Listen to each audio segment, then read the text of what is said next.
नाज़रीन, हुकूमत तरफां पेट्रोल जा अघ घटाइण बावजूद हैदराबाद जे अक्सर पेट्रोल पंपनि ते 12 रुपया 63 पैसा घटाइण बजाय 11 रुपया घटाया विया आहिनि ऐं आम शयुनि जे अघनि में बि का घटिताई नाहे कई वई।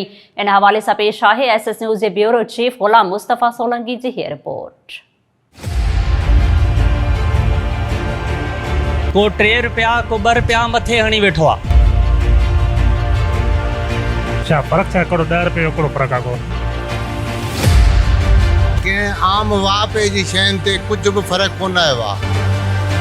10 रुपये जो कहिड़ो फ़र्क़ु या 50-100 जो फ़र्क़ु पए हा त पोइ कुझु न कुझु आइटम सां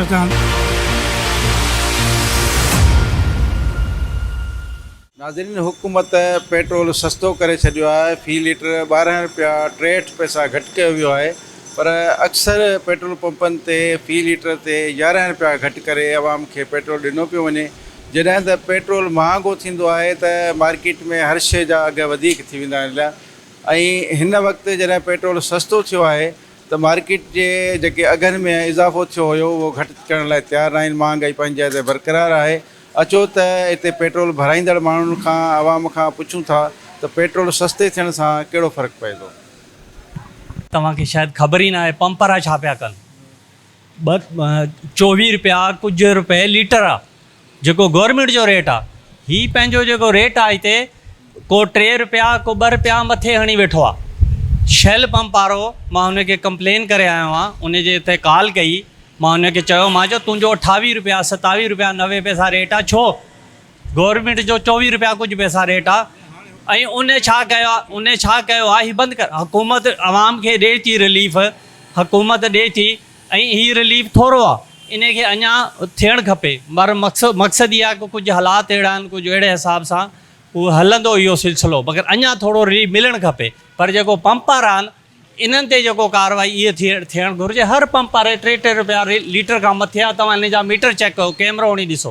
पेट्रोल सस्ते सां छा फ़र्क़ु छा हिकिड़ो 10 रुपये हिकिड़ो फ़र्क़ु आहे। को अगरि तव्हां एवरेज अगरि तव्हां कढो त माना अगरि 300-400 रुपये फ़र्क़ु त को फ़र्क़ु कोन्हे। हुकूमत खे पाण सोचणु खपे त हाणे पेट्रोल सस्तो थियो आहे त उन्हनि शयुनि ते बि कुझु माण्हू कमी पेशी करे, या अगरि कमी पेशी हुकूमत करे थी पई त हुन खां पोइ हेठि आवाम जेका हेठां ॿिया जेके ब्रोकर आहिनि उहे नथा कनि, उन्हनि ते माना त माण्हू नज़रअंदाज़ी करे त उन्हनि ते कुझु माण्हू चवे बाबा तव्हां घटि कयो। पेट्रोल पंप ते 12 रुपया घटि थियो पेट्रोल, पर कंहिं आम वापे जी शयुनि ते कुझु बि फ़र्क़ु कोन आयो आहे। न को फ़र्क़ु आयो आहे, न को कंहिं हिकिड़ी डबल रोटी आहे उन ते बि कोन्हे का। जेका 30 रुपया डबल रोटी मिलंदी, स्लाइस मिलंदी, उहा थी मिले हींअर 60 रुपया, 110 रुपया, 130 रुपया। आम जेके परचून जूं शयूं आहिनि उहे बि महांगियूं आहिनि। जेकॾहिं पेट्रोल वधे थो, लहण खां पोइ जेकॾहिं वधे थो त उहो शयूं त वधाइनि था, पर जॾहिं लहे थो पेट्रोल त उन जॻह ते शयूं महांगियूं उते ई आहिनि। पेट्रोल चढ़े थो त हर शइ जेकी आहे पंहिंजो चढ़ी थी वञे। हाणे पेट्रोल घटि थियो आहे त इन्हनि खे ॿियूं शयूं बि घटि करणु खपनि। बिल्कुलु पेट्रोल सस्तो थियो आहे, पर ॿियूं शयूं इन बानिस्बत घटि अञा घटि कान थियूं आहिनि।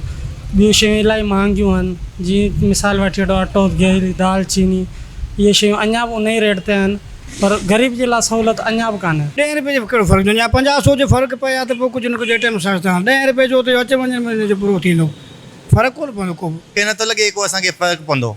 छाजे लाइ त जेके किराया हिननि वधाए छॾिया आहिनि बस वारनि, या कुझु जेके बि किराया आहिनि उहे साॻिया ई उते ई जो रहंदा। भली इहे 100 रुपये ते बि अची वञे न त को फ़र्क़ु न पवंदो असांखे।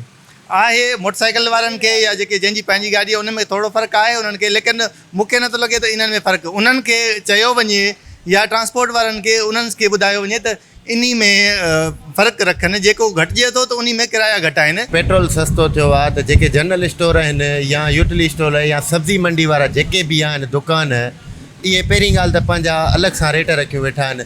इन्हनि में का बि घटिताई कान थी आहे, ठीकु आहे।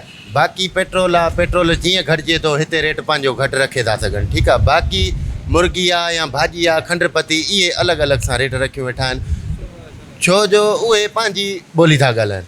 उन्हनि ॾे वञो त उहे ग़रीब अवाम खे धिका था ॾियनि, ग़रीब अवाम खे ठुकराइनि था, तव्हां केरु आहियो, असांखे टाइम कोन्हे पंहिंजो कमु करण ॾियो। उन्हनि जो इहो चवणु आहे त बाबा असांखे हींअर एतिरो सामान कोन्हे को पियल, हे हो सभु शइ पई आहे अवेलेबल आहे, पर ही नथा ॾियनि। इंटरनेशनल लेवल ते बि कुझु सस्तो थियो आहे, उन खां बहितर आहे, पर इन सां गॾोगॾु बाक़ी जेके शयूं आहिनि ज़रूरी शइ आहिनि उन्हनि ते बि कंट्रोल करणु खपे। का अथॉरिटी कान ठहियलु आहे, का डिपार्टमेंट कोन ठहियलु आहे जेको उन्हनि जी प्राइस कंट्रोल करी वञे। हाणे पेट्रोल घटि थियण सां रिलीफ आम माण्हू खे तॾहिं मिलंदो जॾहिं किरायनि में ऐं जेके ज़रूरी शयूं आहिनि उन्हनि में रिआयत थिए। नाज़रीन, ही तव्हां आवाम जूं ॻाल्हियूं ॿुधियूं त हुकूमत पेट्रोल जे अघनि में सस्ताई त कई आहे, पर पेट्रोल पंपनि ते बि उन्हनि में जेको आहे सो हेरा फेरी कई थी वञे।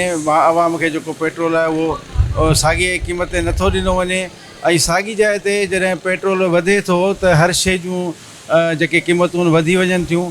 पर हाणे जॾहिं पेट्रोल घटि थियो आहे त इन ते महांगाई ते को बि फ़र्क़ु नथो पए। साॻियूं शयूं साॻियनि अघनि ते महांगियूं मिलनि थियूं, पर पेट्रोल जे घटि थियण सां माण्हुनि जो इहो ख़्यालु आहे त इन 12 रुपया घटि थियण सां इन महांगाई ते को बि फ़र्क़ु न ईंदो। हुकूमत खे घुरिजे त हू 50 खां 60 रुपया फ़ी लीटर ते घटि करे, जंहिंसां आवाम खे कुझु रिलीफ मिली सघे थो। कैमरामैन हुज़ूर बख़्श सां गॾु गुलाम मुस्तफ़ा सोलंकी, SS न्यूज़, हैदराबाद।